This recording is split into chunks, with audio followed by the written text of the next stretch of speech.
안녕하십니까. 은행에서 30년 동안 근무한 경력이 있는 공인중개사 한남수TV입니다.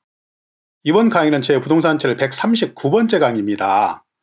계속해서 법정지상권의 전반적인 내용을 시리즈 강의를 통해서 심층 소개를 해드리고 있습니다. 이번 강의는 그 세 번째 제3강으로서 법정지상권의 가장 일반적인 형태라 할 수 있는 민법 제366조의 저당권과 관련한 법정지상권에 대해서 안내를 해드리겠습니다.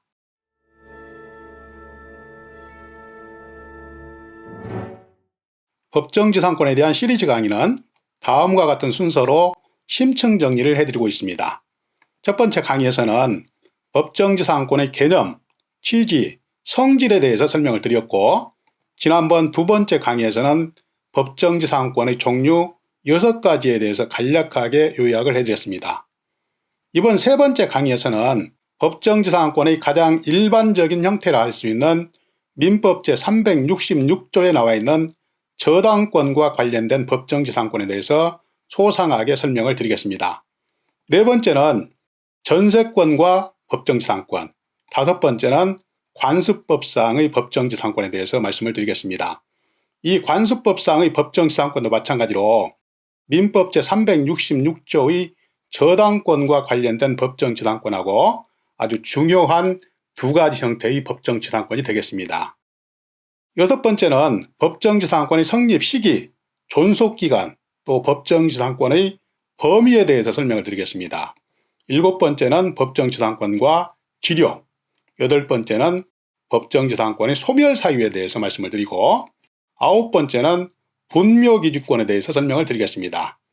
또 10번째 이후 강의부터는 법정지상권의 케이스별 판례를 한 10개의 강의를 통해서 쭉 정리를 해드리겠습니다. 이 강의를 처음부터 끝까지 다 들으시면 법정지상권의 전반적인 내용을 이해하는 데 정말로 크게 도움이 될 것입니다.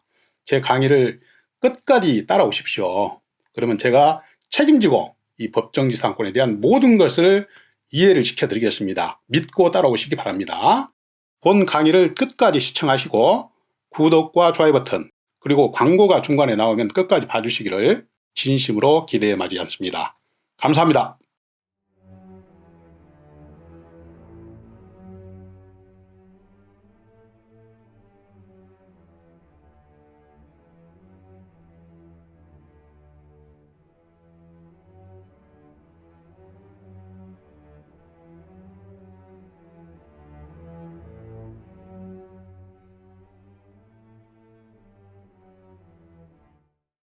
그러면 법정지상권 중에서도 가장 중요하고 가장 일반적인 형태인 민법 제366조에 나와 있는 저당권과 관련된 법정지상권에 대해서 다음과 같은 목차로 정리를 해드리겠습니다.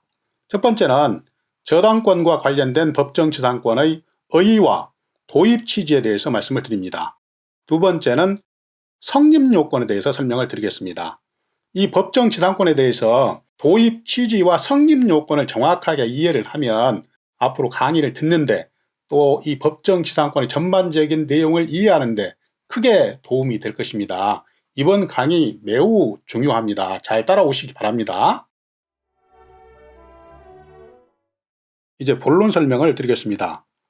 저당권과 관련된 법정지상권의 의의에 대해서 설명을 드리겠습니다. 우리가 일반적으로 말하는 법정지상권이라 하면 여기서 말씀드리는 저당권과 관련된 법정지상권, 이렇게 생각하시면 큰 문제가 없습니다. 앞으로 물론 제5강에서 관습법상의 법정지상권, 이것도 설명을 드립니다. 이 관습법상의 법정지상권도 아주 일반적인 형태라고 볼 수 있습니다. 그래서 이 저당권과 관련된 법정지상권, 그리고 관습법상의 법정지상권, 이 두 가지가 법정지상권의 중요한 형태다, 이렇게 이해를 하고 있으면 될 것입니다.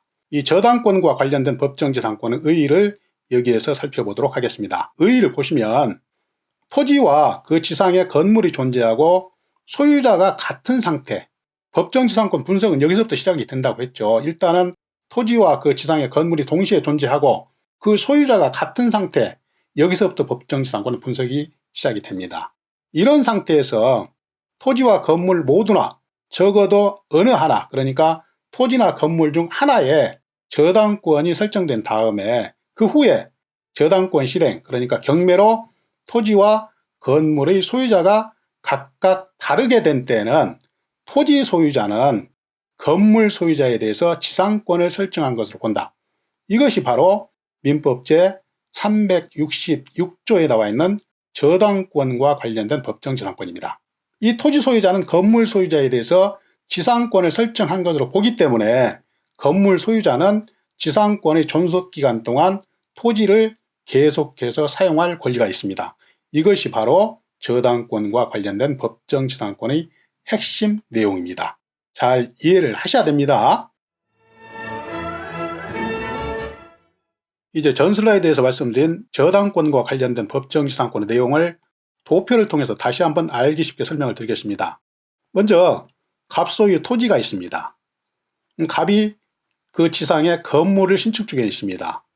건물을 신축하면서 자금이 부족하기 때문에 갑은 지금 현재 자기 소유로 되어 있는 토지의 저당권을 설정해서 은행에서 대출을 받습니다. 그런데 이자나 원금이 연체돼서 은행은 경매를 진행하게 됩니다. 토지에만 경매가 진행이 되겠죠. 왜 그러냐면 저당권이 토지에만 설정이 되어 있기 때문에 경매가 진행돼서 결국은 을이 그 토지만 낙찰을 받게 됩니다. 그러면 결과적으로 갑소유의 건물은 나무 땅 위에 이 건물이 소재하고 있다는 얘기예요. 이럴 때 나무 땅 위에 건물이 있다고 해서 반드시 그 건물을 철거해야 되느냐? 그렇지 않다 이런 얘기예요. 왜 그러냐면 법정지상권이 성립되고 있기 때문에 나무 땅 위에 건물이 있다 하더라도 갑은 건물을 철거하지 않고 을 소유의 토지를 계속해서 사용할 수 있는 권리가 있습니다. 이것이 바로 법정지상권이라는 얘기예요. 그 내용을 한번 문장으로 보시면 첫 번째, 갑 토지상에 갑이 건축을 하면서 토지의 저당권을 설정했다는 얘기죠. 그 다음에 저당권이 실행되면서 토지 소유자가 갑에서 을로 바뀌었습니다. 그러면 결국 을 토지상에 갑 소유의 건물이 있다는 얘기죠. 이럴 때 토지 소유자 을은 갑에 대해서 지상권을 설정한 것으로 봐서 갑 소유의 건물은 을 소유의 토지를 계속해서 사용할 수 있는 권리가 있다. 이것이 바로 법정지상권이라는 얘기입니다. 다시 한번 음미를 쭉 해보시기 바랍니다. 갑 토지 위에 저당권을 설정을 했어요. 그런데 갑이 그 지상에 건물을 짓고 있습니다. 그 다음에 어떤 이유, 그러니까 연체로 인해서 갑 소유의 토지가 경매가 진행됐어요. 그 다음에 을이 경매 과정에서 그 토지를 낙찰을 받았어요. 그러면 결국 다른 사람의 토지, 다른 사람이라 하면 을 소유의 토지 위에 갑 소유의 건물이 있다. 이럴 경우에 갑 소유 건물이 무조건 철거당한다면 경제적으로 또 사회적으로 굉장히 큰 낭비 요소가 된다.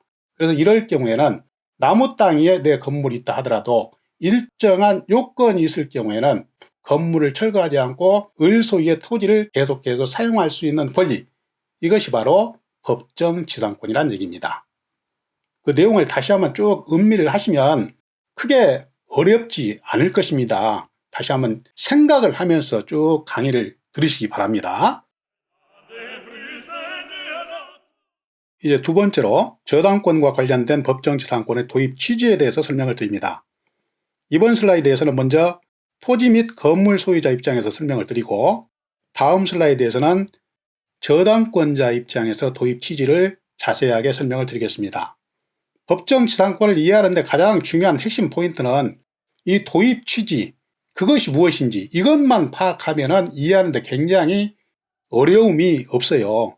도입 취지를 한 가지로 말씀을 드리면 부동산 소유자나 저당권자가 불측의 손해를 입으면 안 된다. 이것을 방지하기 위해서 법정지상권이 도입이 됐습니다. 이 생각을 기본적으로 깔고 공부를 하시면 이해하는 데 굉장히 큰 도움이 될 것으로 확신을 합니다. 따라와 보세요. 일단 토지 및 건물 소유자 입장에서 도입 취지를 보시면 토지와 건물 소유자 갑이 건물에만 저당권을 설정한 후에 경매를 통해서 을이 건물을 매수하면 결국 그 건물은 나무 땅 위에 소재하는 것이 되기 때문에 토지 사용권을 갖지 못할 염려가 있고, 반대로 갑이 토지에만 저당권을 설정한 후에 경매를 통해서 그 토지를 병이 매수하면 결국 건물 소유자 갑은 건물을 철거당할 수 있는 위기에 처하게 됩니다.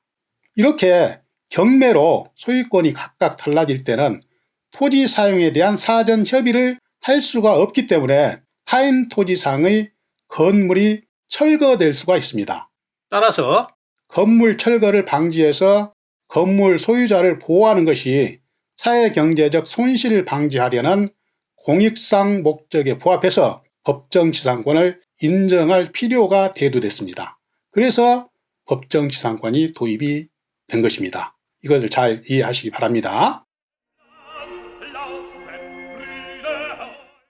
계속해서 두 번째로 법정지상권의 도입 취지를 저당권자 입장에서 분석을 하겠습니다. 가장 중요한 핵심은 저당권자가 불치의 손실을 입지 않아야 된다. 이런 관점에서 접근을 하시면 이해가 쉽습니다. 도입 취지, 저당권자 입장에서 분석을 하겠다는 얘기죠. 내용을 보시면 토지와 건물 소유자 갑이 건물에만 저당권을 설정한 후에 경매를 통해서 건물을 을이 매수할 경우에 그 건물을 무조건 철거를 해야 된다면 저당 목적물인 건물을 매각할 수가 없어서 채권자인 저당권자와 채무자인 저당권 설정자 모두가 손실을 입을 수가 있습니다. 따라서 지상권을 인정해서 건물이 정상 가격으로 매각되도록 해서 저당권자와 소유자가 불치의 손실을 입는 것을 방지할 필요가 있다는 얘기예요. 다시 한번 말씀을 드리면 건물을 낙찰받았을 때 그 건물을 무조건 철거를 해야 된다면 그 건물에 낙찰자는 없겠죠. 그래서 저당권자는 그 건물을 팔아가지고 채권을 회수해야 되는데 채권을 회수할 수가 없고, 마찬가지로 저당권 설정자인 소유자도 그 건물이 매각이 돼서, 그러니까 낙찰이 돼서 그 낙찰 대금을 가지고 채무 상환을 해야 되는데 그렇지 못하기 때문에 양쪽 다 손실이다, 이런 얘기예요. 그렇기 때문에 일정한 사유가 인정되는 경우에는 그 지상의 건물을 철거하지 않도록 이렇게 해줘야 된다. 이것이 바로 법정지상권을 도입한 취지라고 볼 수 있어요. 반대로 또 지상 건물이 있는 상태에서 토지에만 저당권을 설정한 경우에 저당권자는 미리 건물에 대한 법정지상권의 부담, 이 건물이 있기 때문에 토지가 잘 안 팔리겠죠. 이 사정을 감안해서 담보를 활용했기 때문에 저당권자가 예상하지 못한 손실을 입은 것은 아니어서 공익상 목적으로 지상권을 인정해 줄 필요가 있다. 그래서 법정지상권이 도입이 된 것입니다. 그 내용을 잘 아시기 바랍니다. 다시 한번 강의를 들으시면서 그 의미를 쭉 음미를 해보시면 어렵지 않게 이해를 할 수 있습니다. 계속해서 두 번째입니다. 저당권과 관련된 법정지상권의 성립요건 4가지를 설명드리겠습니다. 이 법정지상권에서 성립요건이 가장 중요하죠.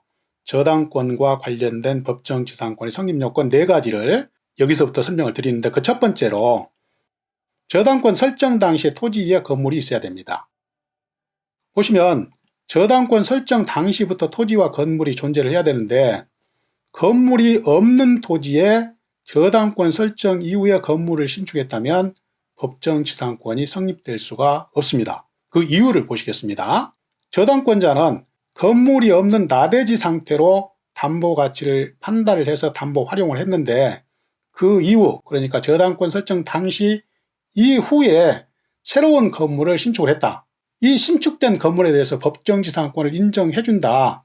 그럴 경우에는 토지상의 건물이 매각 장애 요인으로 작용을 해서 저가 낙찰이 되겠죠. 그래서 저당권자에게 불치의 손해를 줄 수가 있기 때문에 저당권 설정 이후에 신축된 건물에 대해서는 법정지상권을 인정해 줘서는 안 된다. 이것이 이 슬라이드의 포인트입니다. 계속해서 토지상의 건물이 어떤 상태여야 법정지상권을 인정받을 수 있는지에 대한 설명을 이어가겠습니다. 여기서 건물은 반드시 등기를 요하는 것은 아닙니다. 건축 중인 건물, 미등기 건물, 무허가 건물, 해체가 용이하지 않은 가건물도 법정지상권을 인정받습니다. 그리고 건물의 동일성이 유지되는 범위 내에서 증축이나 개축되는 건물도 법정지상권이 인정이 됩니다. 계속해서 저당권 설정 당시에 그 지상의 건물이 완전한 상태가 아니었어도 법정지상권이 인정된다는 것을 대법원 판례를 통해서 보시겠습니다. 건축 중인 건물에 대한 지상권 성립 여부 92년 대법원 판례입니다. 내용을 보시면 토지에 대하여 저당권이 설정될 당시 그 지상의 건물이 토지 소유자에 의해서 건축 중이었고 그것이 사회통념상 독립된 건물로 볼 수 있을 정도에 이르지 아니하였다 하더라도 건물의 규모, 종류가 외형상 예상할 수 있을 정도까지 진척이 되어 있는 경우에는 저당권자는 향후에 완성된 건물을 예상할 수 있으므로 법정지상권을 인정하여도 불측의 손해를 입는 것이 아니어서 사회경제적으로도 건물을 유지할 필요가 인정되기 때문에 법정지상권을 인정함이 상당하다. 이렇게 판시를 하고 있습니다. 그러니까 토지의 저당권을 설정 당시에 그 지상에 건물이 완전한 상태가 아니었어도, 그러니까 건물이 신축 중이었어도 향후에 저당권자는 그 지상에 건물이 들어설 수 있다는 것을 충분히 예상할 수 있고, 따라서 토지가 그 건물 때문에 저가 낙찰이 될 수 있다 하는 것을 충분히 예상할 수 있었기 때문에 이 건물에 대해서 법정지상권을 인정해도 토지에 대한 저당권자에게 불치의 손해를 입히지 않는다. 그래서 법정지상권을 인정함이 타당하다. 또 공익적으로도 법정지상권을 인정해줘야 사회경제적 낭비가 없다. 그렇기 때문에 법정지상권을 인정해준다 이런 얘기죠. 계속해서 법정지상권 성립요건 두 번째입니다. 토지와 건물의 소유자가 동일해야 됩니다. 만약에 토지와 건물의 소유자가 상이하다면 지상 건물은 이미 토지에 대한 적법한 사용권을 전제로 해서 지상에 존재할 것이기 때문에 법정지상권을 논의할 여지가 없겠죠. 이 내용은 추가적으로 설명을 드리지 않아도 이해를 하실 수 있을 것으로 보입니다. 계속해서 법정지상권 성립요건 세 번째입니다. 토지 또는 건물에 저당권이 설정되어 있을 것. 그 내용을 보시면 법정지상권이 성립되기 위해서는 토지와 건물 중 적어도 어느 하나에 저당권이 설정되어야 합니다. 즉 저당권의 실행으로 토지와 건물의 소유자가 각각 달라져야 민법 제366조의 법정지상권이 성립된다는 얘기예요. 한 가지를 더 보시면 저당권의 실행이 아니라 매매, 증여, 상속, 강제경매, 공매 등에 의해서 토지와 건물의 소유권이 각각 달라질 때는 판례에서 인정한 관습법상의 법정지상권이 성립됩니다. 관습법상의 법정지상권에 대해서 간략하게 말씀을 드렸습니다. 이 관습법상의 법정지상권에 대해서는 제5강에서 아주 상세하게 설명을 드리겠습니다. 다음은 이번 강의의 마지막 법정지상권의 성립요건 네 번째입니다. 경매로 토지와 건물의 소유권이 달라지게 될 때 법정지상권이 인정이 되는 것입니다. 법정지상권은 경매 등으로 토지와 건물의 소유자가 달라진 경우에만 인정되므로 토지와 건물이 동일인에게 매각된 경우에는 당연히 법정지상권 문제가 발생하지 않습니다. 토지 위에 내 건물인데 지상권이고 법정지상권이고 이런 문제가 전혀 발생되지 않겠죠. 시청자 여러분, 지금까지 법정지상권 제3강으로서 민법 제366조의 저당권과 관련된 법정지상권의 의의와 성립요건 4가지에 대해서 상세하게 말씀을 드렸습니다. 여기서 다시 한번 요약을 해드리자면 저당권과 관련된 법정지상권이 성립되기 위해서는 일단 토지와 건물이 동시에 존재를 하고 있어야 되고 그 토지와 건물이 소유자가 같아야 됩니다. 그리고 토지와 건물 모두 아니면 토지나 건물 중 하나에 저당권이 설정되고 그 다음에 저당권이 실행된다.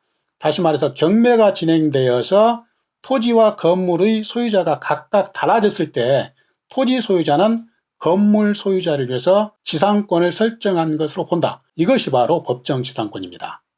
그래서 건물 소유자는 지상권의 존속기간 동안 토지를 사용할 수 있다.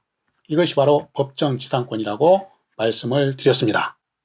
다음 법정지상권 제4강에서는 민법 제305조의 전세권과 관련된 법정지상권에 대해서 간략하게 설명을 드리겠습니다. 저는 앞으로도 계속해서 부동산 관련 강의, 그러니까 임대차 보호법, 권리분석 및 배당 사례, 유치권, 법정지상권, 부동산 상식 및 시사, 부동산 금융 등의 주제로 알차게 강의를 준비해서 계속 여러분을 찾아뵙겠습니다. 항상 건강하시고 다음 강의에서 또 뵙겠습니다. 감사합니다. 안녕히 계십시오. 시청자 여러분, 잠깐만요. 마지막으로 여러분께 꼭 부탁드릴 말씀이 있습니다. 시청자 여러분, 지금까지 저당권과 관련된 법정지상권에 대해서 그 의의와 성립요건 4가지를 상세하게 안내를 해드렸습니다. 지금까지 제 설명이 조금이라도 여러분들께 도움이 되셨다고 생각되시면 구독 버튼과 좋아요 버튼 잘 부탁드립니다. 이 구독과 좋아요 버튼은 강의를 하는 저에게 힘의 큰 원천입니다. 마지막으로 잘 부탁드립니다. 감사합니다.